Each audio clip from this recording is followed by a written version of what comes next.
there's two kinds of items that people buy and think they're investing. One really is investing and the other isn't.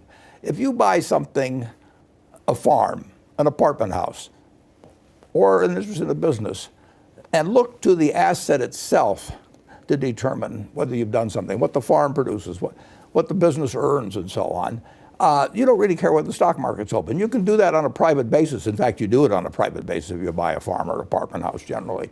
And it's a perfectly satisfactory investment. You look at the investment itself to deliver the return to you. Now, if you buy something like Bitcoin or some cryptocurrency, you don't have anything that's producing anything. You're just hoping the next guy pays more. And you only feel you'll find the next guy to pay more if he thinks he's going to find somebody that's going to pay more. Now, if you ban trading in farms, you could still buy farms and have a perfectly decent investment. If you ban trading in apartment houses or even in equities, if you ban trading in Berkshire Hathaway for the next 5 years, our investors would do fine, over time. But if you ban trading in tulip bulbs, or if you ban trading in some Bitcoin, which nobody knows exactly what it is, people would say, well, why in the world would I buy it? Yeah. And you aren't investing when you do that. You're speculating. There's nothing wrong with it. If you want to gamble, somebody else will come along and pay you more money tomorrow. That's one kind of game. That is not investing. Two pieces of advice. I'd invest as much in myself as you can. I mean, you're your own biggest asset by far. I mean, you've got all kinds of potential. All the people in this room, you're lucky to be in this country, gotten a good education, but most people go through life using up a very, very small part of their potential. And so anything you do that invests in yourself, that's the best investment you can possibly make. And then I would follow my passion. I mean, whatever turns you on. I was lucky. I found something early that turned me on. But you don't want to take a job just for the money. You don't want to take a job for an organization that you really don't feel good about, or work for people that you don't feel good about. You really want to be excited when you get out of bed every morning. And it won't necessarily be the job that you have 10 years later, but you'll be learning so much as you go along. And I took a job with Ben Graham, my hero, and it. I never asked the salary, and I found at the end of the month when I got my first paycheck what I was earning, because I just knew it was the right thing to be doing. So I would follow your passion. The first rule in investment is don't lose, and the second rule in investment is don't forget the first rule, and that's all the rules there are. I mean, if you buy things for far below what they're worth, and you buy a group of them, you basically don't lose money. Warren, what do you consider the most important quality for an investment manager? It's the temperamental quality, not an intellectual quality. You don't need tons of IQ in this business. I mean, you have to have enough IQ to get from here to downtown Omaha, but you do not have to be able to play three-dimensional chess or be in the top leagues in terms of bridge playing or something of the sort. You need a stable personality. You need a temperament that neither derives great pleasure from being with the crowd or against the crowd, because this is not a business where you take polls. It's a business where you think. And Ben Graham would say that you're not right or wrong because 1,000 people agree with you. And you're not right or wrong because 1,000 people disagree with you. You're right because your facts and your reasoning are right. Define which ones you can come to an intelligent decision on and which ones are beyond your capacity to evaluate. You don't have to be right about thousands and thousands and thousands of companies. You only have to be right about a couple. I met Bill Gates on July 5th, 1991. We were out in Seattle. And Bill said, you've got to have a computer. And I said, why? And he said, you can do your income tax on it. I said, I don't have any income. Berkshire doesn't pay a dividend. He said, well, you can keep track of your portfolio. And I said, I only have one stock. I said, and he says, it's going to change everything. And I said, well, will it change whether people chew gum? And he said, well, probably not. And I said, well, will it change what kind of gum they chew? And I said, well, then I'll stick to chewing gum and you stick to computers, I don't have to understand all kinds of business. There's all kinds of business I don't understand. But there's thousands of opportunities there. I did understand the Bank of America, and I'll be able, I'm able to do that.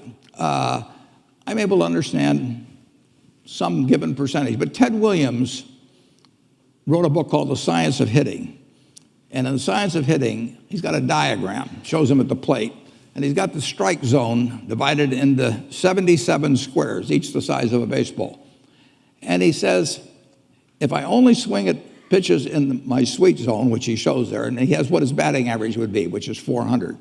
If he had to swing at low outside pitches, but still in the strike zone, his average would be 230. He said the most important thing in hitting is waiting for the right pitch.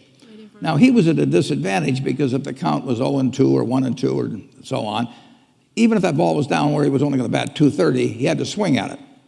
In investing, there's no called strikes. People can throw Microsoft at me and, you name it, any stock, General Motors, and I don't have to swing. And nobody's going to call me out on called strikes. I only get a strike called if I swing at a pitch and miss. So I can wait there and look at thousands of companies day after day, and only when I see something I understand and when I like the price at which it's selling, then if I swing, if I hit it, fine. If I miss it, it's a strike.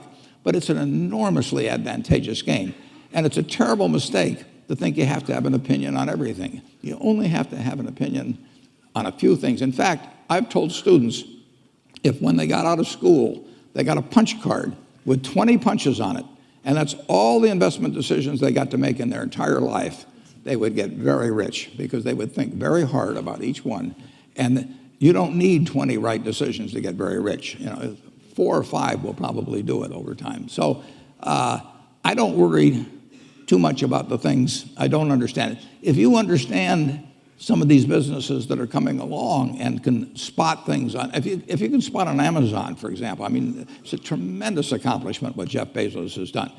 And I tip my hat to him. He's a wonderful businessman. He's a good guy, too. But could I have anticipated that he would be the success and 10 others wouldn't be? I'm not good enough to do that. But fortunately, I don't have to. I don't have to form an opinion on Amazon. And I did form an opinion on the Bank of America, and I formed an opinion on Coca-Cola.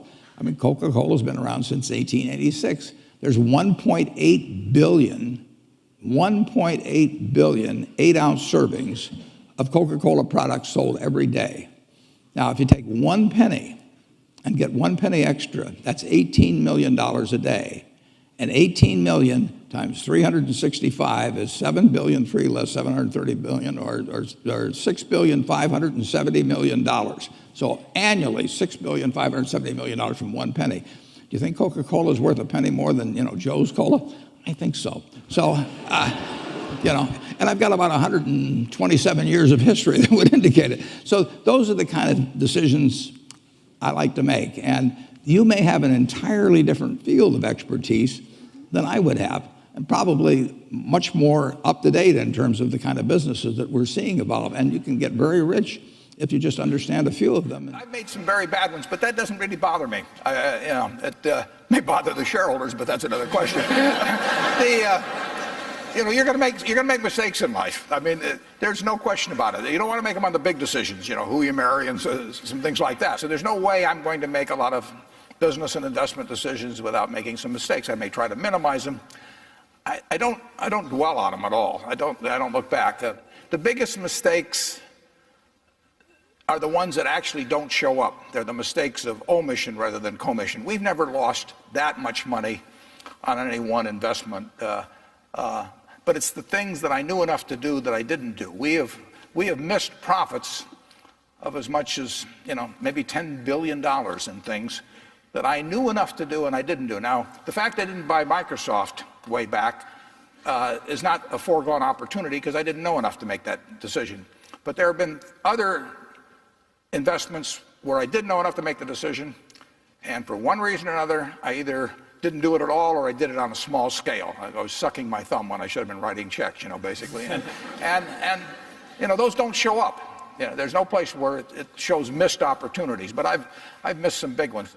The triumphs in life are partly triumphs because you know that everything isn't going to be a triumph. And I would never get too hung up on mistakes. I know a lot of people that really agonize over them, and it just isn't worth it. I mean, tomorrow's another day, and you live it forward and just go on to the next thing.